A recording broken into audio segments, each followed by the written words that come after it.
नमस्ते, मेरो नाम आँचल चौधरी हो। म चाहिँ सेरास्पेस र ब्लू ओरिजिनको प्रोग्राम अन्तर्गत नेपालको पहिलो अन्तरिक्ष यात्री बन्ने अभियानमा लागिपरेकी छु।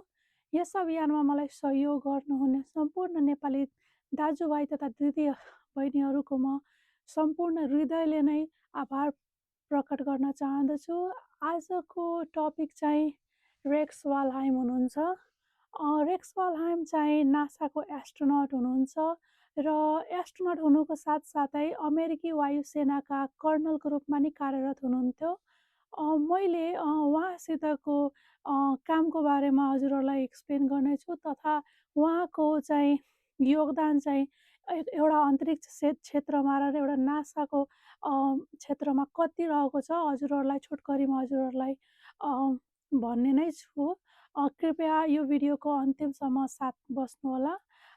रेक्स वालहाइम चाहिँ खासमा 1996 को नासा एस्ट्रोनटको रूपमा सिलेक्ट हुनुभएको थियो। उहाँ चाहिँ सार्डिन्स क्लास भनिन्छ, जसलाई मायाले सार्डिन्स क्लास चाहिँ किन भनिन्थ्यो भने 1996 को नासा क्लासमा सबसे बढी एस्ट्रोनटहरू सिलेक्ट भएका थिए, त्यसैले उनीहरूलाई सार्डिन्स भनिन्थ्यो।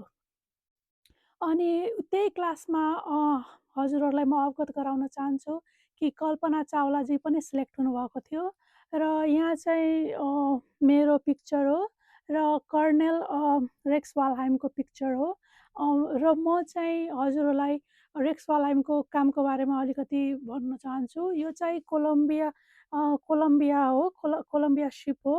अनि कोलम्बिया सिप हजुरलाई अवगतै छ, कल्पना चावलाजी जानुभएको थियो अन्तरिक्षमा र फर्किने क्रममा उहाँको कोलम्बिया सिप दुर्घटनाग्रस्त भएको थियो र दुर्घटनाग्रस्त भइसकेपछिको यो डेब्री हो। डेब्री भनेको दुर्घटनापछि कुनै प्लेन या कुनै बस यदि भत्केर जुन टुक्राहरू बाँकी हुन्छन् नि, चाहे जिपहरू, तिनीहरूकै टुक्राहरूलाई डेब्री भनिन्छ।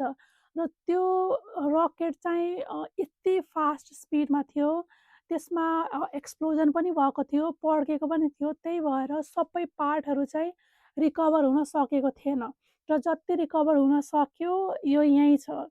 अनि रेक्स वालहाइम हाम्रा एस्ट्रोनटको काम चाहिँ के थियो भने ती रिकभर भएका डेब्रीहरूको राम्ररी स्टडी गर्ने र सकेसम्म त्यसलाई उनका भएका ठाउँहरूमा फिर्ता राख्ने, ताकि फर्दर स्टडी हुन सकोस्। र रेक्स वालहाइमको कन्ट्रिब्युसन त हामीलाई थाहा नै पायौँ र म चाहिँ नेक्स्ट भिडियोमा उहाँको यो एक्सपर्टिजलाई हामीले पर्सनली मैले कसरी